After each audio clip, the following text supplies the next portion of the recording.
Yeah. That seems like if someone is wanting to avoid any accountability, but feel spiritual, that's very attractive to people, isn't it? It can be, very much so. But what we have to look at is what is the evidence that's out there. That's Just right. because someone believes something doesn't absolutely make it true. So if someone is trying to choose a worldview, That's right. how would what would you recommend that they look for or look at? Or what is a test? Good, good. There are various tests we can give Okay. for worldviews. I'm glad Okay. you asked that question. The first question is to ask whether the worldview is logically coherent, whether it's consistent with itself, Okay. or whether it contradicts itself at some point. Okay. And my experience tells me that most worldviews wind up in some kind of logical conundrum at some point or another. Okay. For example, pantheism, or this New Age worldview, has several problems with it. For example, the New Age pantheist tells us that, that there really is ultimately only one thing that exists. This one thing, call it God, call it Brahman, call it the Absolute. There are various names for it depending upon what religion you're looking at. But there really is only one thing, and this one thing is absolutely unchanging and undifferentiated, has no properties. You can't say it's this, you can't say it's that. Human language can't describe it. But as soon as you say you can't describe it, you're describing it. Okay. So you're already contradicting yourself. Right. On the other hand, they say this thing is unchanging and immutable and absolute, and yet somehow it fell into ignorance. Because if I am this thing, if I am this being, I must have forgotten that somewhere along the line. Right. And I have to perform various meditative techniques or yoga to reconnect with my inner divinity, right? Right. And so this immutable being becomes ignorant and then becomes knowledgeable. Well, now it's not immutable after all.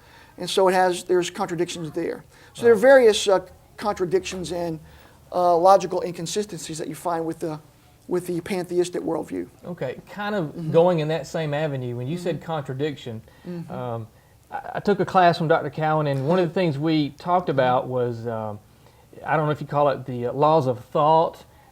Would you just briefly describe the law of identity, the law of the excluded middle, and the law of non-contradiction? Because you mentioned contradiction there, and Right. why that is important. Why people need to know that. Absolutely. Well, there are three basic laws of logic, or laws of thought.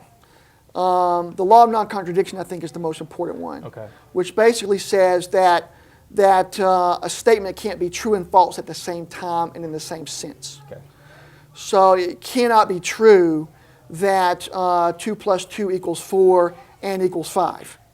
It's one or the other. It can't be both, right? Right. Which that takes me to the second law, which is the law of excluded middle, which says that a statement must be either true or false. Okay. Can't be both, can't be neither. It must be either true or false. And the law of identity just says that a statement is if it's true, it's true. Okay. And it can't be different from itself. But the most important one is the law of non-contradiction. I think the other two kind of flow out of that first one. Because the law of non-contradiction, a lot of times people systems or worldviews contradict themselves. Do you think they know that they do, or just ignore it? Sometimes they're not aware of the contradictions. All right. Sometimes they just kind of paper over them and try to ignore them, hoping they'll go away. Right. But if they stop and think about these things very carefully, they'll see that these are some really serious problems. Okay.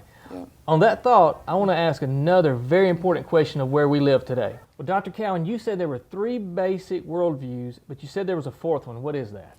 The 4th one is postmodernism. Okay, postmodernism.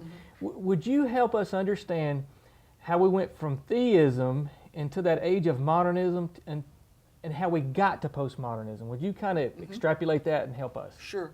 Well, I'll have to be brief, but but basically in what's called the Renaissance period, and the beginning of what we call the Enlightenment, which started about 1600, AD 1600, with people like Francis Bacon, and then on into René Descartes and other philosophers during that period.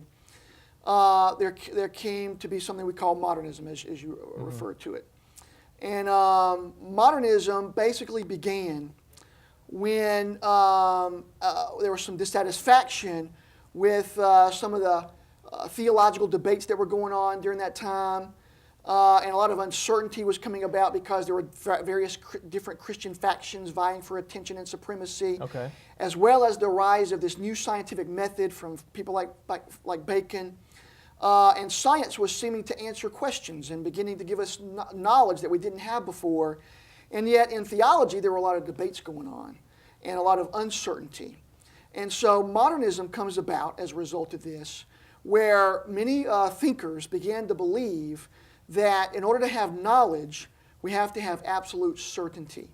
And there was the belief that science could give us that certainty.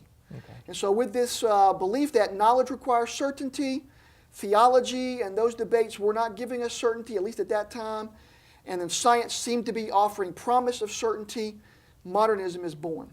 Okay. And modernism is essentially the idea that, science has all the answers. Okay. And that science can give us absolute knowledge and certainty. All right. Before we go down to postmodernism, you said something just a minute ago. Dr. Cowan teaches philosophy, and part of philosophy is epistemology.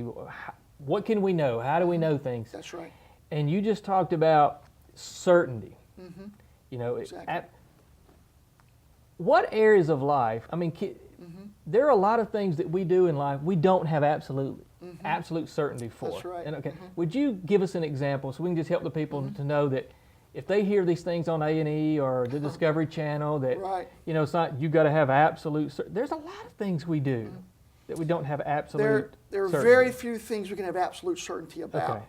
I would say the only things we can have absolute certainty about are basic mathematics, 2 + 2 = 4, that Okay. kind of thing, and the laws of logic that we talked about.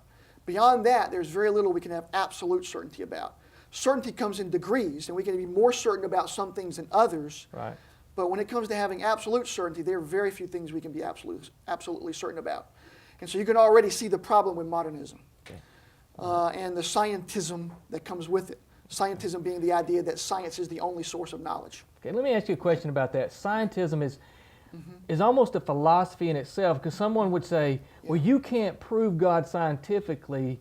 And I would ask you, you can't, if God is supernatural, we can't use natural means to prove something supernatural. But how do these scientists, how do you think they try to hoodwink us and say, you know, you can't prove God? Right.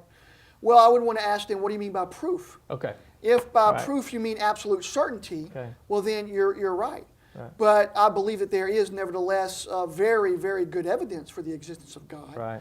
Evidence that I think puts it beyond a reasonable doubt. Exactly. Okay, absolutely wonderful. All right, we get to modernism. Is this about the time of Darwin, or does he kind of push us into postmodernism? Help us there. Well, there's some steps along the way. Okay. We get modernism arising around 1600. Okay. And this quest for knowledge using science and scientific reasoning Okay. to find certainty. Right. And then Darwin comes along to kind of bring scientific investigation to bear on human biology Okay. and biological origins. And as a more contemporary scientist, Richard Dawkins says, Right.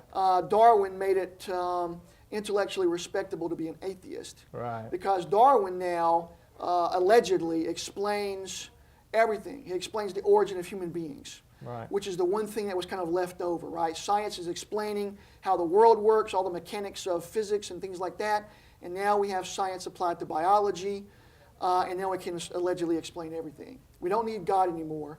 And so modernism now brings about this naturalistic worldview. Modernism provides now a basis with Darwin for atheism, naturalism, which says that all there is the natural world. That's a lot of stuff in a very brief time. Right. But And a lot of people still believe that today, don't they? absolutely. Still today. Yes.